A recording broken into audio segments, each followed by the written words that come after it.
we're going to talk about something that affects all of us every single day, whether we realize it or not. We're talking about losing yourself and the science behind group identity.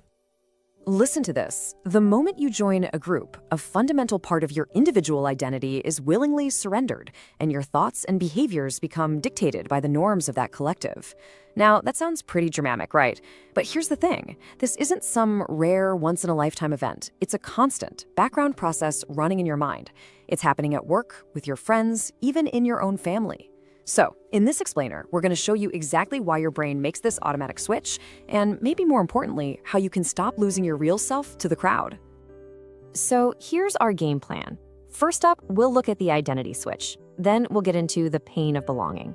After that, we'll unpack your brain's group program, followed by the certainty addiction. Then we get practical with reclaiming your personal self, and we'll wrap it all up by looking at the true cost of belonging. All right, let's dive right into part one, the identity switch. This is all about why your brain, almost without you noticing, automatically puts the group first. So let me ask you something. Have you ever censored yourself to fit in? You know what I mean, you're in a meeting or just hanging out with friends and you just bite your tongue. You don't say what you're really thinking. Or maybe you nod along with something that you know deep down is just wrong. That feeling, that quiet moment of self-censorship, that's the key to all of this. It's a feeling we've all had, and it's because a powerful, ancient switch in our brain just flipped without us even knowing. And that feeling, that internal conflict, leads us right into our next section, the pain of belonging. This is all about the struggle between who you really are and who the group wants you to be. So what's really going on here is this constant tug of war between two different versions of you. On one hand, you've got your personal self. That's the real you, your unique quirks, your private thoughts, your own experiences. But then the second you join a group, this other version comes online, your social self. And this self, it's all about the group. It's built on shared norms, inside jokes, a collective identity. That little bit of anxiety you feel in a group, that's the feeling of these two selves fighting for control. And the name for this whole process is something called self-stereotyping. It's a bit of a mouthful, but the idea is simple. Once you identify with a group, you automatically start to take on its characteristics. And I want to be clear, this isn't you deciding to act a certain way. It's much deeper. The group's identity literally starts to become your identity. You begin to see the world through their eyes. So why is the pull to conform so ridiculously strong? Well, because the stakes are way higher than you think. Biologically, that is. See, the fear of being kicked out of a group, social exclusion, it triggers the exact same part of your brain that physical pain does. I'm talking about the DACC. So when you get a burn or break a bone, that's the spot that lights up. And it's the same spot that lights up when you feel left out. So no, you're not just being dramatic. Your brain is literally telling you that not fitting in is a threat to your survival. Okay, that primal fear we just talked about, that's the power source for what we're covering next in section 3. Your brain's group program. Seriously, think of it like an operating system that's always running in the background of your social life. It's a 4-step loop, and it's designed to do one thing: keep you safe and part of the tribe. So this program runs in a constant loop. Here's how it works. Step 1 is social categorization. Your brain is a sorting hat, basically. The second you see people, it's sorting them into us and them, in groups and outgroups. Happens in a flash. Step 2, social identification. This is where you grab onto the in-group's identity and make it your own. You start talking like them, thinking like them. It feels good. It boosts your self-esteem, which leads to step 3, social comparison.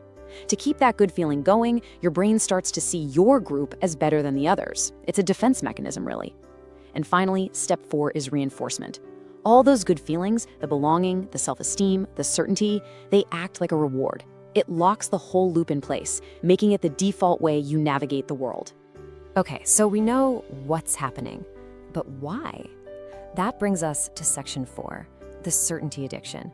We're about to find out why your brain absolutely craves the comfort of the crowd, even more than it craves being right.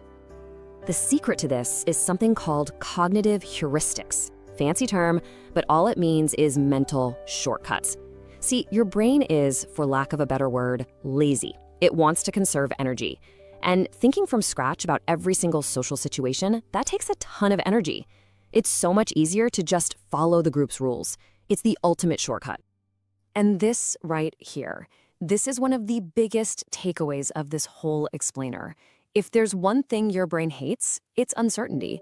We're just wired to despise the unknown. It makes us anxious. And what's the perfect cure for anxiety and uncertainty? A group. A group gives you a rulebook, it tells you how to think, how to act, and for your brain, that feeling of certainty is way more important than actually being right. And the brain science behind this is rock solid. It's basically a carrot and stick system. When you conform, when you go with the group, your brain rewards you with a hit of dopamine. That feels good. That's the carrot. But when you resist, when you go against the grain, your brain punishes you. It fires up that social pain center we talked about, and it feels awful. That's the stick. This system is working on you all the time, keeping you in line. So yeah, that's a pretty powerful system we're up against. It sounds a little hopeless, but it's not. We are not helpless here. So in this next section, we're going to talk about reclaiming your personal self. I'm going to give you 3 real practical tools you can use to fight back and maintain who you are. Okay, tool number 1 is to activate your dual identity. Remember how that switch to your social self is totally automatic? Well, this is about manually overriding it. You have to consciously jam the system, create a little friction, and force your thinking brain to wake up. It's about stopping the autopilot and deliberately choosing to be your personal self. And how do you do that? With this question. Seriously, burn this into your memory. The next time you feel that pressure, just stop for a second and ask yourself this, silently. What would my personal values compel me to do if I were completely alone right now? Just asking that question, it's like a reset button.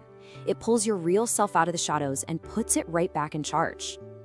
All right, strategy number 2 sounds a little weird at first. Establish critical outgroups. Now, this does not mean go find enemies.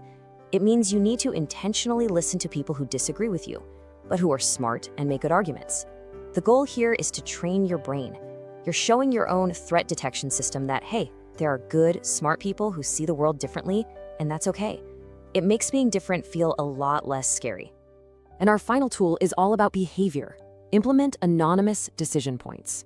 Basically, whenever you have a big decision to make, try to do it privately, away from the pressure of the group. There's a reason we have secret ballots for voting, right?